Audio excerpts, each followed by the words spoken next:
Panchhari Logang zone কর্তৃক বিবিধ সামগ্রী আর্থিক অনুদান ও শীতবস্ত্র বিতরণ। বিবিধ সামগ্রী আর্থিক অনুদান ও শীতবস্ত্র বিতরণ করেছে লোগাং জোন ৩ বিজিবি। এলাকার শান্তি সম্প্রীতি উন্নয়নের ধারা বজায় রাখতে জনকল্যাণমূলক কর্মসূচির মতো মহতী উদ্যোগ গ্রহণ করে Logang zone.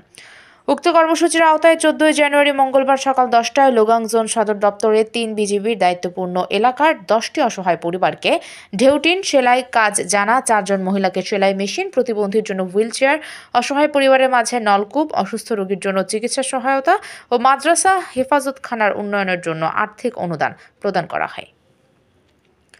Panchhari battalion ৩ BGB এবং লোগাং জোনের zone commander lieutenant colonel Mohammad Mafizur Rahman Bhuiyan উপস্থিত থেকে এইসব সামগ্রী প্রদান করেন। সেলাই মেশিন হাতে খুশিতে আত্মহারা স্বস্তি চাকমা। তিনি জানালেন, সেলাই কাজ জানার পরেও দীর্ঘদিন বেকার ছিলাম। বিজিবি থেকে সেলাই মেশিন পেয়ে আমার স্বপ্ন পূরণ হয়েছে।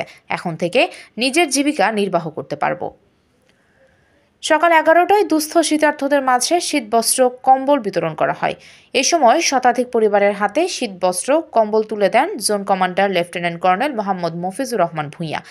এলাকার শান্তি সম্প্রীতি উন্নয়নের ধারা বজায় রাখতে এই ধরনের কার্যক্রম অব্যাহত থাকবে বলে জোন অধিনায়ক সকলকে আশ্বস্ত করেন। শীতবস্ত্র হাতে পেয়ে বিজিবির প্রতি কৃতজ্ঞতার কথা জানান উপকারভোগীরা।